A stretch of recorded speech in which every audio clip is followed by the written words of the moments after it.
Bismillahirrahmanirrahim. Assalamualaikum warahmatullahi wabarakatuh.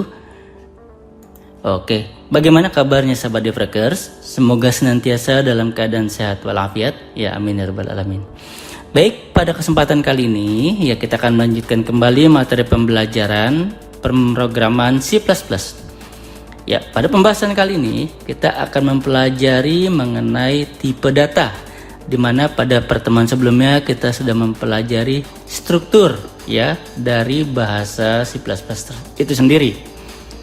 Ya, kali ini kita akan mempelajari sebuah materi mengenai tipe data. Apa sih tipe data? Baik, ya.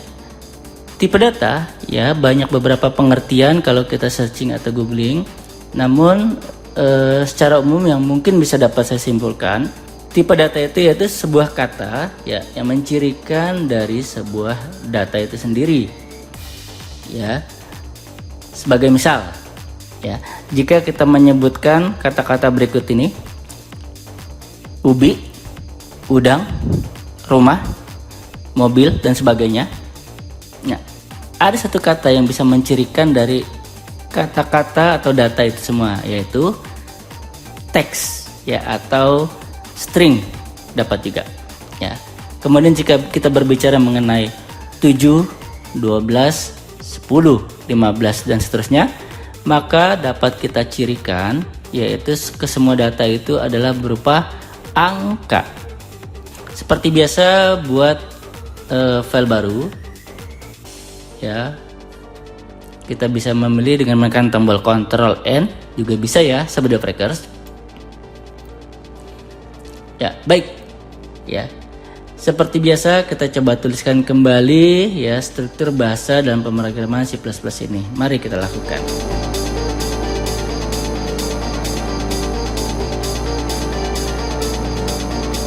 Baik, ya ada beberapa tipe data yang bisa kita lakukan. Namun sebelumnya kita akan coba menuliskan contoh sederhana berikut ini.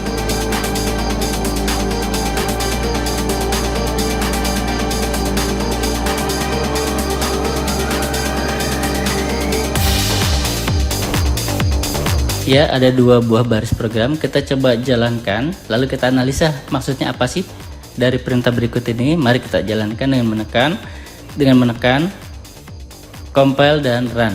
Ya, kita coba jalankan. Ya, sebelumnya minta disimpan dulu. Kita simpan dulu ya sahabat Devrakers ya. Kita beri nama.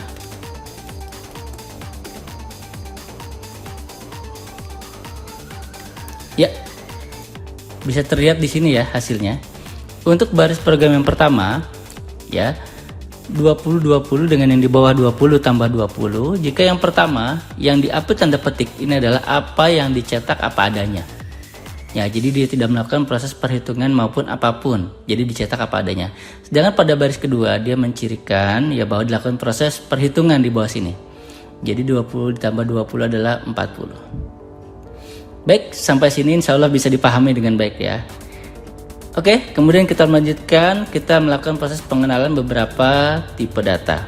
Ya, tipe data ini di berbagai pemrograman itu menjadi sesuatu yang mutlak ya, biasanya menjadi suatu kebutuhan. Ya, saya coba berikan keterangan.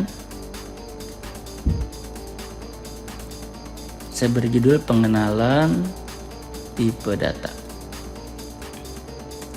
Ya, kemudian saya berikan komentar di sini.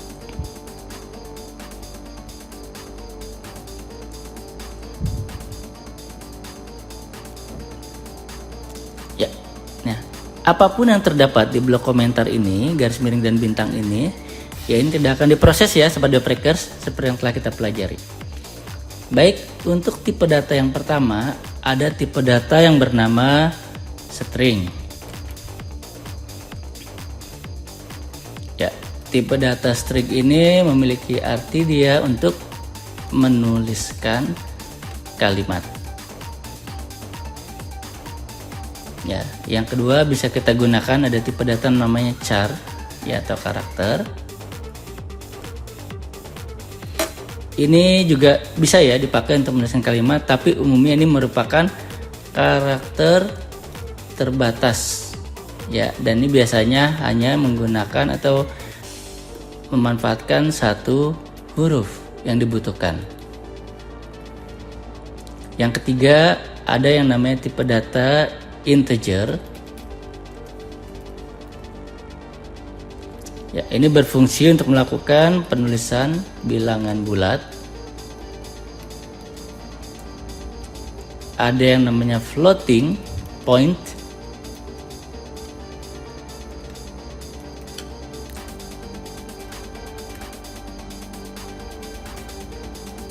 Ini untuk bilangan pecahan. Dan ada lagi namanya double floating point. Ini juga sama ya, digunakan untuk penulisan bilangan pecahan. Bedanya apa? Bedanya dengan floating point biasa, untuk double floating point ini banyak menampung jumlah karakter desimalnya. Ya, itu saja. Kemudian ada lagi tipe data lainnya, yaitu tipe data bool ya, atau boolean. Ya, ini ada jenis tipe data yang mengkondisikan hanya dua kata, yaitu kondisi true or false, atau kondisi benar dan salah. Ya, kondisi benar, salah. Baik. Nah, setelah kita mengenal beberapa tipe data ini, ya, maka langkah selanjutnya kita akan melakukan proses penulisan deklarasinya. Loh, apalagi itu? Ya, deklarasi itu bisa diartikan kita mengibaratkan sesuatu hal untuk kita gunakan. Ya, atau bisa juga disebut dengan istilah sintaks, ya, dia menyebutkan seperti itu. Nah, deklarasi atau syarat untuk melakukan penulisan tipe data, ya, di sini kita tuliskan. Untuk deklarasinya itu formatnya sebagai berikut. Ya, format penulisannya, ya, tipe datanya, kemudian nama variabel. Loh, apa pula ini? Baik, nanti kita bahas ya sahabat Frex ya. Kemudian nilai atau value dari variabel tersebut. Nah, inilah format atau deklarasi dalam penulisan tipe data. Tipe data, nama variabel dan nilai variabel. Ya, apa sih variabel? Bisa diibaratkan sebagai tempat kosong, ya, atau wadah yang bisa kita isi dengan bermacam-macam data. Contoh, misalkan ada keterangan pertanyaan seperti ini, ya, berapa ditambah berapa, jumlahnya adalah 100. Nah, yang berapa atau tanda tanya ini bisa kita artikan sebagai variabel. Artinya adalah tempat kosong, ya, atau wadah yang bisa diisi dengan bermacam-macam angka. Maka bisa dipastikan tanda tanya ini bisa kita isi dengan 50 ditambah 50, boleh. Bisa juga kita artikan 75 ditambah 25 sama dengan 100. Baik, seperti ini. Sampai sini bisa dipahami ya sahabat Freakers. Nah, variabel ini bisa diganti dengan menjadi kata atau beberapa kata. Ya, bisa saja kalau di istilah matematika ini diganti dengan istilah A tambah B. Nah, A dan B ini adalah variabel. Artinya dia wadah kosong yang bisa diisi dengan angka berapa saja. Baik, sampai sini bisa dipahami ya. Oke. Nah, berikutnya kita akan melakukan proses, ya, pengetikan atau contoh dari tipe data tersebut. Baik, yuk sahabat Freakers sama-sama kita buat. Ya. Untuk yang pertama kita akan membuat contohnya tipe data string. Ingat formatnya, ya, atau deklarasinya.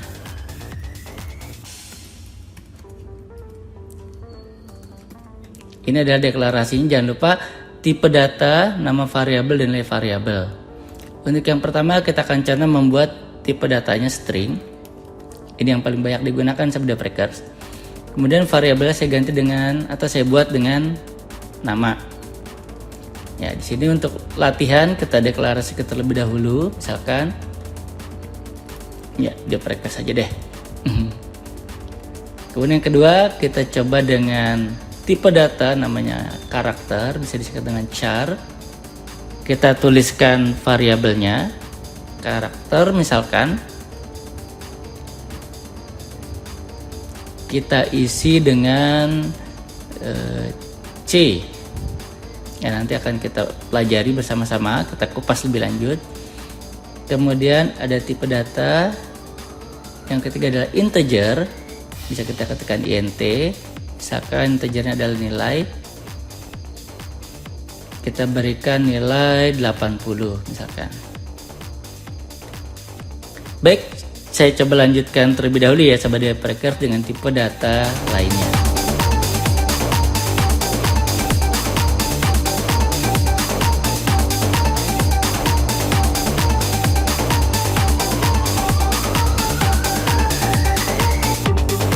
Ya, ini adalah contoh 6 tipe buah data yang sudah kita deklarasikan ya, dan langsung kita masukkan nilainya. Untuk string namanya developer, karakter adalah C, kita isikan integer, float, dan double float, dan terakhir adalah boolean. Kemudian kita coba compile, kita coba jalankan, klik icon, compile and run. Kita lihat apakah terdapat error.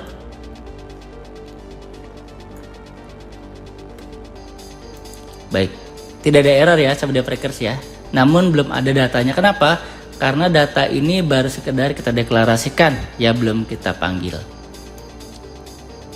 Nah, namun untuk penulisan beberapa variabel ini, nama, karakter, nilai float, nilai double, dan nilai boolean, itu memiliki syarat. Ya, syaratnya untuk nilai variabel itu, nama variabel tidak boleh diawali dengan angka. Sebagai contoh, jika kita awali dengan angka seperti ini, kita masukkan misalkan 2, ya nama variabelnya, ketika kita compile, ya maka terdapat error sahabat developers. Ya, jadi tidak boleh menggunakan angka, itu syarat yang pertama. Ya, kita compile, maka berjalan. Nah, syarat yang kedua untuk penamaan variabel tidak boleh menggunakan spasi. Ya, seperti ini misalkan saya ganti nilai float, kita coba compile, error sahabat developers. Ya, jadi syarat yang kedua yaitu tidak boleh menggunakan spasi untuk nama variabelnya. Jadi silakan gunakan underscore ya sebagai penghubung ketika kita compile. Ya, oke, maka sudah berjalan. Baik, ya ini adalah beberapa deklarasi atau penulisan beberapa tipe data. Nah, agar kita bisa jalankan, rasanya sayang dia memiliki data atau nilai tetapi tidak kita gunakan atau tidak kita panggil. Maka langkah berikutnya itu, ya ini komentar saja, kita akan cetak datanya. Ya, untuk data yang pertama yang akan kita cetak adalah data string. Ya, ini sama seperti perintah struktur bahasanya. Baik, kita akan perintah pemanggilan cout. Kita kasih keterangan sedikit. Nama saya.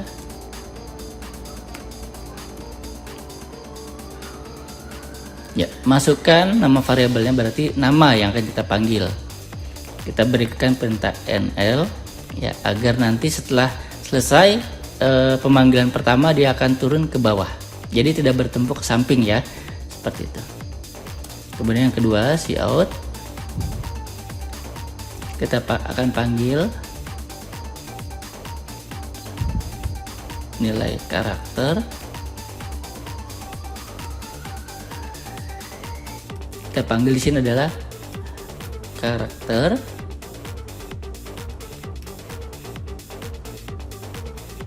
Oke, saya lanjutkan ya sahabat developers ya.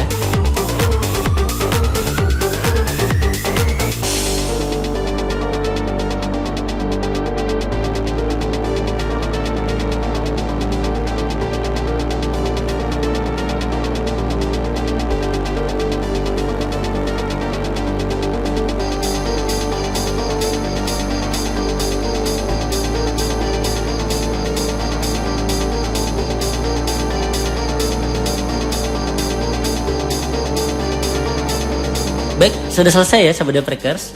Kita akan coba melakukan proses compile apakah berjalan dengan baik.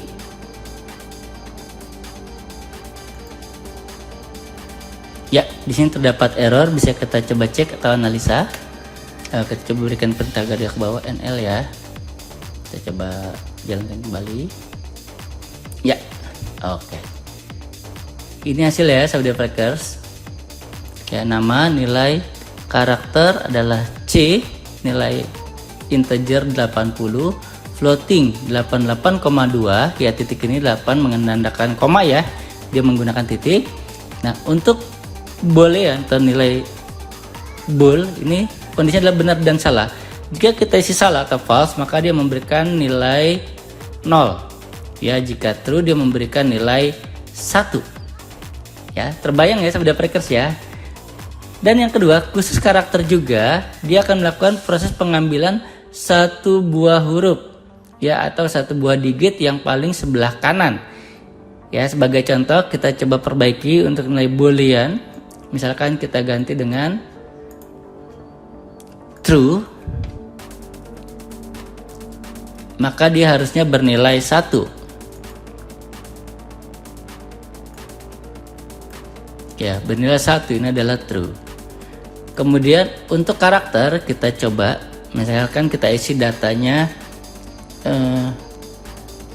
labirin. Ya, karakter labirin, padahal dia hanya mengambil satu huruf. Maka kita cek apa yang akan tercetak karakternya. Ya, yang tercetak adalah labirin adalah N. Jadi dia mengambil satu karakter yang di sebelah kanan. Bisa dipahami ya Sobat Deoprakers ya. Kemudian selanjutnya kita coba kembali dengan integer nilai. Nilai ada, kita sepakat integer nilai bilangan bulat. Ya, nilai bilangan bulat. Kita ganti misalkan untuk nilainya kita samakan dengan float 80.5. Apa yang akan terjadi?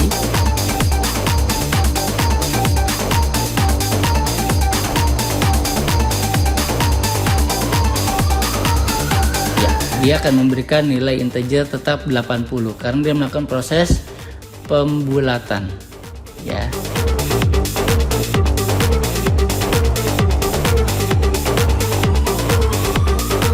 Oke, baik, sampai sini materi yang bisa kita sampaikan mengenai beberapa pengertian tipe data. Semoga bisa dipahami dengan baik. Jika ada pertanyaan silakan bisa mengirimkan atau menuliskannya pada kolom komentar di bawah ini. Diucapkan terima kasih Sobat Deoprakers semua dan diakhiri Assalamualaikum warahmatullahi wabarakatuh. Salam Deoprakers.